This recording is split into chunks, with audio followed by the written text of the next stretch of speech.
Hello, last video में मैंने आपको सर्कुलेटरी सिस्टम स्टार्ट कराया था एंड इसका हमने फंक्शंस ऑफ ब्लड पढ़े थे। तो आज की इस वीडियो में मैं आपको इसके सेलुलर कंपोजिशन पढ़ाने वाली हूँ। कंपोजिशन ऑफ ब्लड ये बहुत इंपॉर्टेंट है और इसको मैं बहुत ही इजी तरीके से पढ़ाने वाली हूँ। सो वीडियो को लास्ट तक ज़रूर देखिए, इससे आपके सारे कॉन्सेप्ट क्लियर हो जाएंगे। So let's start the video.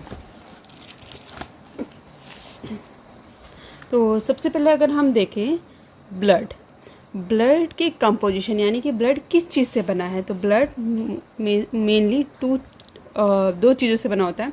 Blood में दो चीज़ होती है basically, one is plasma, another one is cellular element.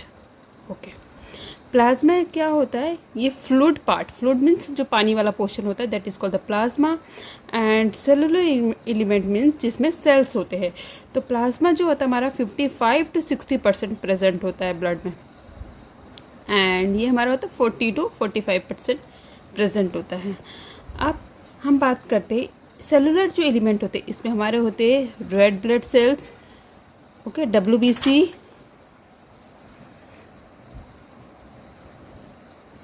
WBC and platelets.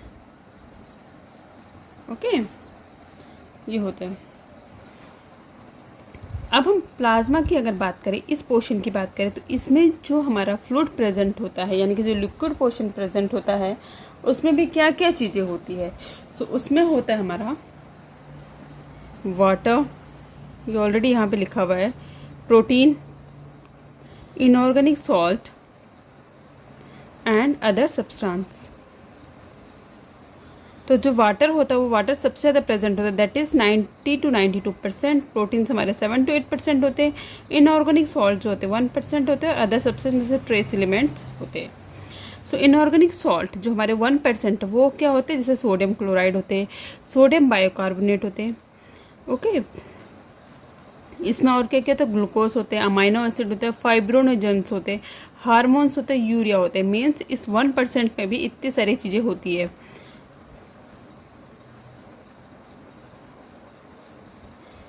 अगर हम प्लाज्मा में से, अब ये हमारा प्लाज्मा, अगर हम इसमें जैसे कि मैं बता रही हूँ कि फाइब्रोनोजन भी होते हैं, अगर हम प्लाज्मा से फाइब्रोजन निकाल दें, ये एक टाइप का प्रोटीन है, ये प्रोटीन निकाल दें अगर हम प्लाज्मा से, तो इस पर क्या बचेगा? सीरम। तो ये क्या हो जाएगा? सीरम कहलाएगा। ओके, तो यहाँ पे कोई डाउट तो नहीं है ना? कॉन्सेप्ट क्लियर हो गए? ठीक है, अब हम इसके सेलुलर एलिमेंट यानी कि इन तीनों चीज़ों के बारे में डिटेल में पढ़ेंगे। तो सबसे पहले हम पढ़ते रेड ब्लड सेल्स के बारे में।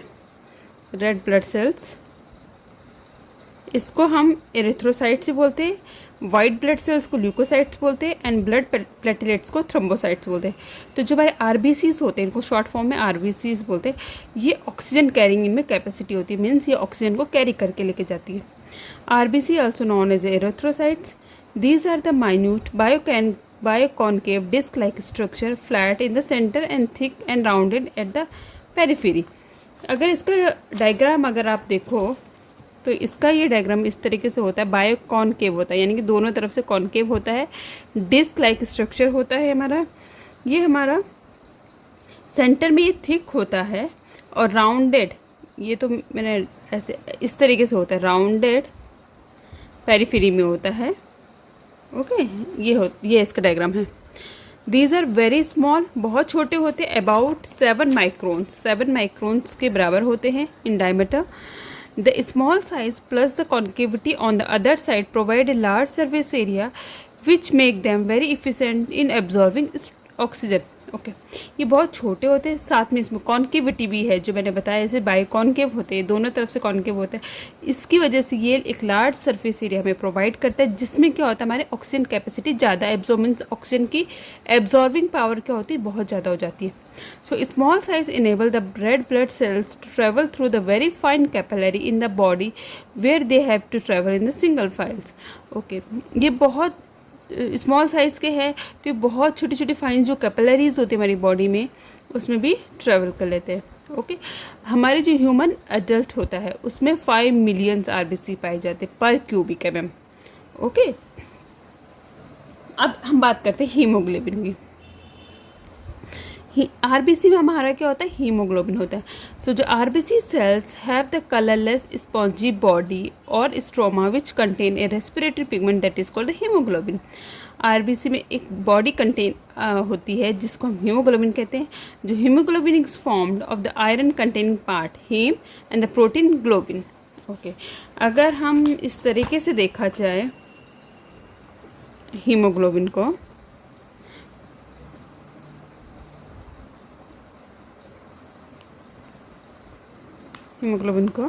तो हीमोग्लोबिन में हमारा क्या होता है, दो तरीके से डिवाइड होता है। एक होता है हीमिन, एक होता है ग्लोबिन। तो हीमिन जो पोर्शन होता है ये हमारा होता है आयरन, हीम आयरन होता है, एंड ग्लोबिन जो होता है प्रोटीन। और इसमें क्या होता है, ये हीमोग्लोबिन में ये कैपेसिटी होती है कि ईजिली से ऑक्सीजन के साथ बाइंड कर जाता है। एंड ये क्या फॉर्म करता है, ऑक्सीजन के साथ बाइंड करके ये फॉर्म करता है ऑक्सी हीमोग्लोबिन। आई होप कि सबको समझ में आ रहा होगा। ये फॉर्म करेगा ऑक्सी हीमोग्लोबिन। ये ऑक्सी हीमोग्लोबिन जो है ये अनस्टेबल होता है, मीन्स ये बहुत ईजिली से ऑक्सीजन हमारी जहाँ जहाँ पे ज़रूरत है, हर जगह बॉडी को ज़रूरत होती है, सेल्स में हर जगह, तो वहाँ पे ऑक्सीजन देता है एंड छोड़ देता है। मीन्स ऑक्सीजन वहाँ पे टूट जाती है, वहाँ पे ऑक्सीजन मिल जाती है।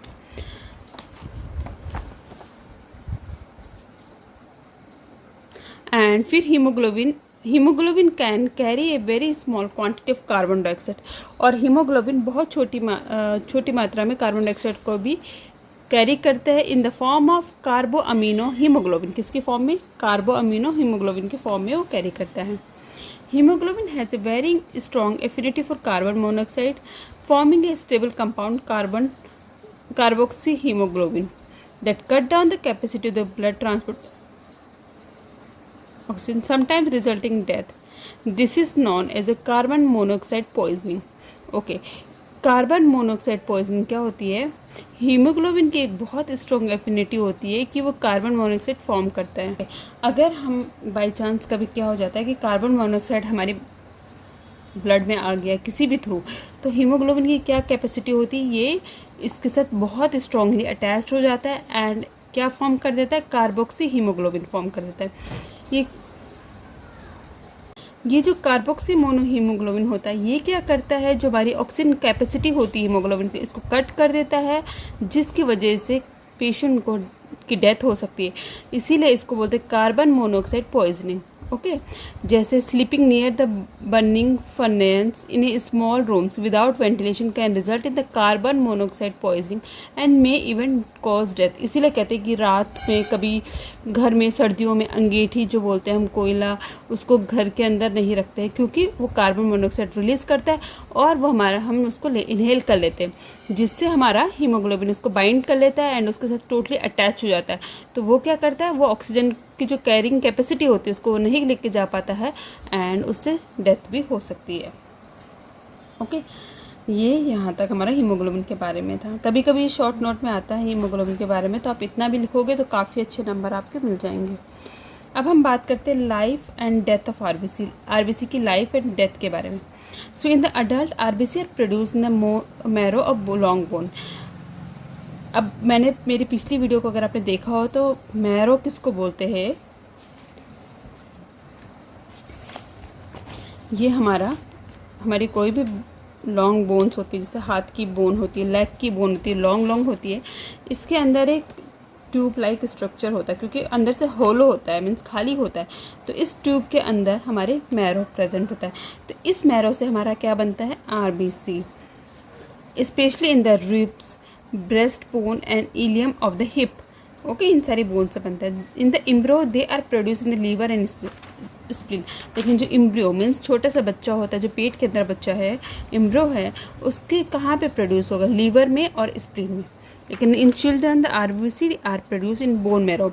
लेकिन बच्चों में आरबीसी कहाँ हो जाता है, बोन मैरो में। ऑफ ऑल द बोन्स, सारे बोन्स के जितने भी बोन्स के होते हैं बोन मैरो में होते हैं बच्चों में, until the 5 year of age, 5 साल की उम्र तक।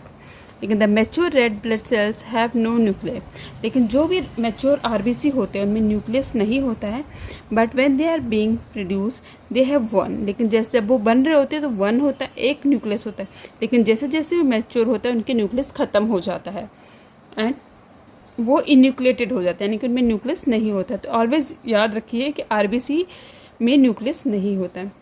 जो हमारी आरबीसी की जो लाइफ साइकिल होती है 120 डेज़ की होती है, यानी कि 120 डेज़ बाद नई आरबीसी बनती है। The old and weak RBC are destroyed in the spleen, जो हमारी पुरानी आरबीसी होती है वो कहाँ डिस्ट्रॉयड होती है? Spleen, liver and bone marrow में। देयर आयरन पार्ट, अब जैसे हमारा जो हमने कहा था कि आरबीसी में हमारा क्या होता है? हीमोग्लोबिन होता है, हीमोग्लोबिन में हमारा हीम होता है एंड हमारा ग्लोबिन होता है, लेकिन हीम जो होता है हमारा आयरन होता है, आयरन होता है। जो इसका आयरन पार्ट होता है, ओके समझ में आ रहा है ना? जो इसका आयरन पार्ट होता है वो लीवर में ही रहता है, क्योंकि वो लीवर में ब्रेक डाउन होता है तो वहीं पे रहता है। एंड जो हमारा जो ग्लोबिन पार्ट होता है, यानी कि जो प्रोटीन है हमारा, ये प्रोटीन इसको बोलते हैं बिलिरुबिन।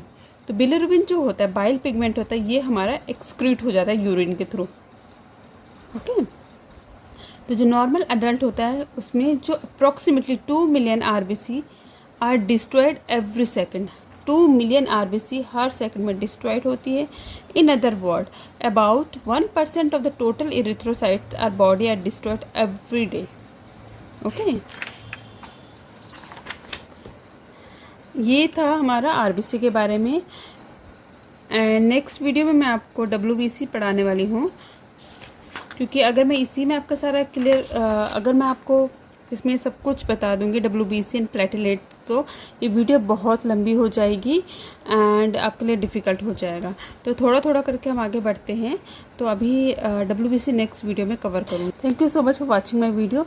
एंड अगर आपको वीडियो अच्छी लगी तो इसको अपने फ्रेंड्स इसको शेयर ज़रूर करिए।